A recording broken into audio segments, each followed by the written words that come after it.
नमस्कार, मैं अभिषेक कुमार आप सभी का स्वागत करता हूं फोकस स्टडी विद अभी में। आज हम लोग सिक्स्थ क्लास अटेंड करेंगे, तो जिसमें आप सभी को पता है कि हमने फिफ्थ क्लास से ही मैकेनिक्स में वर्क एनर्जी पावर स्टार्ट किया है और ऑलमोस्ट अभी 2-3 क्लास और लगेंगे कि आपका पूरा वर्क एनर्जी पावर ख़त्म हो जाएगा। ठीक है, इससे पहले हमने यूनिट कन्वर्जन और 1-2 क्लास में हमने मतलब पहले और दूसरे क्लास में हमने मिक्स क्वेश्चन किए थे। तो जैसे ही वर्क एनर्जी ख़त्म करेंगे ना, तो पूरे यूनिट कन्वर्जन और वर्क एनर्जी पावर के जितने क्वेश्चन आए हुए हैं वहाँ पे मैं कंसेप्ट नहीं लूँगा, बस अब मतलब डायरेक्ट मैं आपको एक्सप्लेन करते चलूँगा। हम लोग यहाँ कंसेप्ट सीख ही लेंगे तब तक। और आप लोग जो लोग भी अभी तक पूरी क्लासेस नहीं किए तो जा करके देखिए, बहुत ही सॉलिड कंसेप्ट। और ये यूनिट कन्वर्जन वाला तो मुझे लगता है कि आपके अब सवाल बनी मतलब कि कोई भी सवाल छूट नहीं रहेंगे। ठीक है, तो चलिए ये ग्रुप को ज्वाइन कर लीजिएगा, टेलीग्राम ग्रुप का। एएलपी के लोग जो लोग भी तैयारी कर रहे हैं भाई, एएलपी वाला बैच हमारा स्टार्ट है केमिस्ट्री में। अभी हम लोग एटॉमिक स्ट्रक्चर स्टार्ट ही किए हैं, लेकिन देखिए 2-3 दिन 25-26 तक जो है थोड़ी सी दिक्कतें हैं, वहाँ पर नहीं आ पाएगी वीडियो क्योंकि शादी है घर में। फिर भी मैं आज वीडियो आप लोग को दे रहा हूँ ताकि न्यूमेरिकल वाली सीरीज कंटिन्यू रह सके। चलिए स्टार्ट करते हैं आज की क्लास। और जो लोग भी भाई मतलब अगर अच्छा लग रहा है ये कंसेप्ट और ये मतलब जो भी सीरीज स्टार्ट किया हूँ, तो भाई एक लाइक करके रखिएगा। मतलब अंतिम अंतिम तक पूरा आपका न्यूमेरिकल और पूरा कंसेप्ट और फार्मूला मैं रिवाइज करवा दूंगा। ठीक है, तो चलिए पहला क्वेश्चन लेते हैं। क्वेश्चन बोला गया है 12वां नंबर होगा ये, कि एक वस्तु पर बल लगने के बावजूद भी, मतलब कोई भी वस्तु पर आप बल लगा रहे हो, फोर्स लगा रहे हो, फिर भी उस पर किया गया वर्क डन जो होगा वो शून्य होगा। कब होगा? जब उसका विस्थापन क्या होगा, ये आपसे पूछा गया। मतलब इंग्लिश में पढ़ते हैं, when the force exerted on an object then the work done will be zero if it has displacement। सबसे पहले तो एक लॉजिक कंसेप्ट आप समझ लीजिए कि देखिए वर्क डन का फार्मूला हमने क्या पढ़ा है, F into S cos theta. मतलब फोर्स और डिस्प्लेसमेंट के बीच का एंगल यानी कि कोसाइन हमने लिया। अब हम चलिए कोसाइन को हटाते हैं, एफ इंटू एस यानी कि फोर्स इंटू डिस्प्लेसमेंट।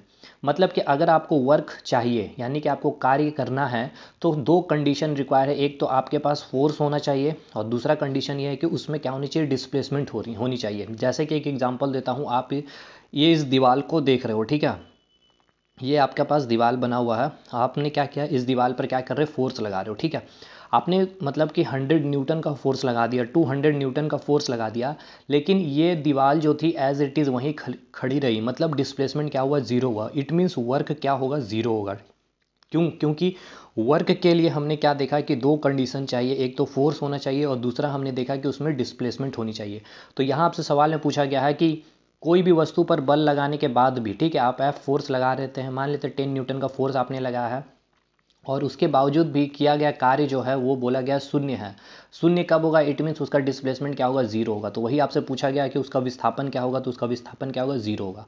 बस यहाँ मैंने वही चीज़ एक्सप्लेन करके लिख दी है कि अगर वर्क डन जीरो है, इट मीन्स वहाँ पे क्या होगा, डिस्प्लेसमेंट जीरो होगा या फिर फोर्स, कोई एक टर्म जो होगा आपका जीरो होगा। ठीक है, यहाँ पर आपका फोर्स गिवन है, इट मीन्स डिस्प्लेसमेंट क्या होगी, जीरो होगी। ठीक, वही चीज़ मैंने यहाँ लिख दिया सेंटेंस में। और यहाँ मैंने लिखा कि वर्क डन जीरो नहीं होना चाहिए, मतलब कुछ ना कुछ वर्क होना चाहिए, कुछ अमाउंट में, 5 जूल 10 जूल। तो इट मीन्स क्या है, वहाँ पर फोर्स भी लग रहा होगा और डिस्प्लेसमेंट भी हो रहा होगा, नॉट इक्वल्स टू जीरो होगा। बस चलिए दूसरा सवाल, बहुत अच्छा सवाल ये पूछा गया था, सवाल ग्रुप डी का ये क्वेश्चन है आपका। पूछा गया ये कि यदि कार्य का मान धनात्मक हो, इट मीन्स कि वर्क डन जो है पॉजिटिव है। ठीक है, वर्क डन अगर पॉजिटिव है, तो जिस निकाय पर कार्य हो रहा है, मतलब जो बॉडी सिस्टम पर कार्य हो रहा है डैश, तो उस पर क्या होगा, एनर्जी के बारे यहाँ पूछा गया। उसकी ऊर्जा क्या होगी, हार्श होगी, मतलब उसकी एनर्जी डिक्रीज करेगी। एनर्जी क्या होगी, कांस्टेंट रहेगी, या फिर उसका मान शून्य होगा, एनर्जी का वैल्यू जीरो हो जाएगा, या फिर उसकी एनर्जी इंक्रीज कर जाएगी। समझ लीजिए क्वेश्चन क्या है इंग्लिश वाले। बोला गया है कि वर्क डन क्या है, पॉजिटिव है, मतलब आप उस पर कर रहे हो क्या, वर्क, यानी कि फोर्स इंटू डिस्प्लेसमेंट क्या है, नॉट इक्वल्स टू जीरो है। ठीक है, कुछ फोर्स लग रहा है और उसमें डिस्प्लेसमेंट भी हो रहा है।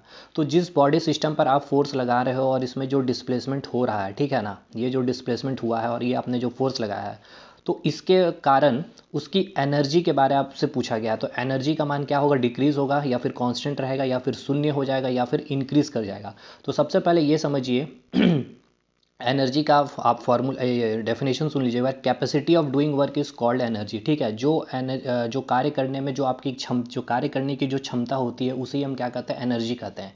मतलब अगर आपको कोई भी वर्क करना है, ठीक है ना, कोई भी अगर आपको वर्क करना है, अगर ये ऑब्जेक्ट को यहाँ से घिसका करके यहाँ घिसकाना है, मतलब इतना आपको डिस्टेंस कवर करवाना है, डिस्प्लेसमेंट करना है, तो आपको इसके लिए क्या करना पड़ेगा, वर्क करना पड़ेगा। वर्क के लिए मतलब फोर्स इनटू डिस्प्लेसमेंट।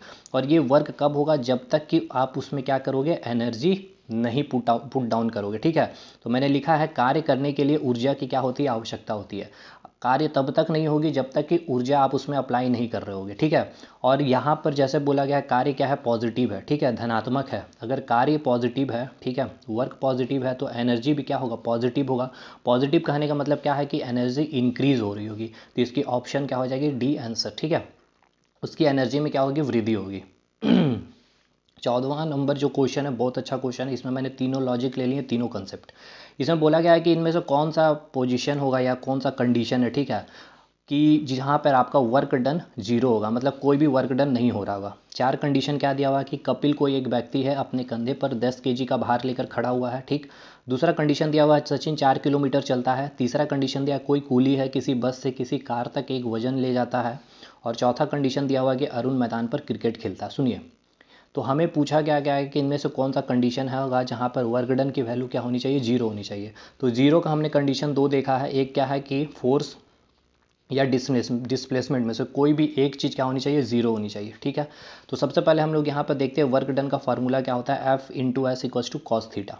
तो दो कंडीशन है। पहला कंडीशन जो है आपका, देखिए पहला कंडीशन में क्या है, वर्क डन मैक्सिमम होगा। ठीक है, दूसरा कंडीशन में वर्क डन जीरो होगा, और तीसरा कंडीशन में वर्क डन क्या होगा, मिनिमम होगा। ठीक है, ये जीरो, ये मैक्सिमम और मिनिमम, मतलब ये है, ये आपका ओरिजिन यानी कि ज़ीरो, और इधर से आपका नेगेटिव वैल्यू। ठीक है, और ये पॉजिटिव।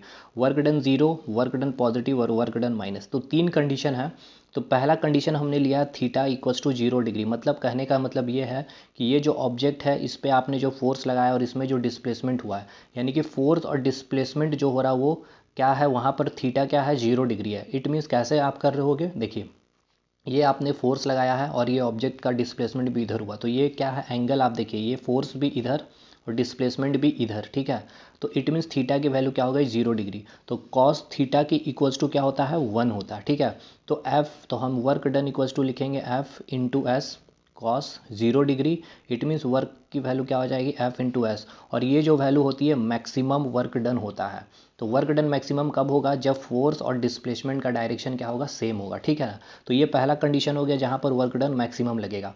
ये भी पूछा गया सवाल है आपसे। दूसरा, या फिर आपसे इस तरह से पूछ लेगा कि धनात्मक वर्क डन के लिए थीटा की वैल्यू क्या होगी, 0 डिग्री। फोर्स और डिस्प्लेसमेंट के बीच की जो एंगल होगी वो क्या होगी, 0 डिग्री होगी। दूसरा कंडीशन हमने लिया थीटा इक्वल्स टू 90 डिग्री, मतलब ये कोई ऑब्जेक्ट है, यहाँ से आपने फोर्स लगा के ऊपर उठाने की कोशिश की हो, ठीक किए हो आपने, ठीक है, और डिस्प्लेसमेंट इस बॉडी की इधर हो गई। अब आप सोचेंगे ऐसा कैसे हो सकता है, देखिए ये कोई कूली है, ठीक है, इसने अपना भार ले रखा है, तो इसका वेट कैसे लग रहा है, नीचे, और ये डिस्प्लेस इधर कर रहा है, यानी कि फोर्स इधर लग रहा है। फोर्स इट मीन्स क्या, वेट ही तो फोर्स का काम कर रहा है ना, और डिस्प्लेसमेंट इसका पैर से आप इधर चल रहे हो, तो फोर्स और डिस्प्लेसमेंट के बीच का एंगल कितना है, ये 90 डिग्री है। ठीक है ना, यानी क्या होगा यहाँ पर, जो थीटा है यहाँ पर 90 डिग्री है, फोर्स नीचे लगा, डिस्प्लेसमेंट इधर हुआ, 90 डिग्री बन गया। तो work done equals to F S cos 90, और कॉस 90 इक्वल्स टू क्या होता है, 0 डिग्री, यानी कि वर्क की वैल्यू क्या हो जाएगी, 0 हो जाएगी। ठीक है, तो कॉस 90 इक्वल्स टू क्या होता है, 0 डिग्री, यानी पे वर्क डन कब 0 होगा, जब डिस्प्लेसमेंट और फोर्स का एंगल कितना होना चाहिए, 90 डिग्री होना चाहिए। थर्ड कंडीशन क्या है, theta equals to 180 degree. 180 degree कैसे होगा, देखिए ये आपने ऑब्जेक्ट लिया है, फोर्स आपने इधर लगाया है और बॉडी डिस्प्लेस इधर कर गई, तो ये कितना थीटा बना लिया, थीटा इक्वल्स टू 180 डिग्री।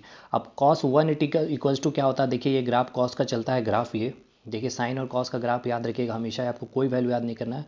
ये 0 डिग्री पे हो गया, ये पाई/2 पे हो गया, और ये वैल्यू जो हो गई पाई पे हो गई। ठीक है, +1, और ये हो गया -1। ठीक है, तो ये पाई पे कितना वैल्यू दे रहा, -1 दे रहा। ठीक है, यानी कि कॉस 180 इक्वल्स टू -1 होता है।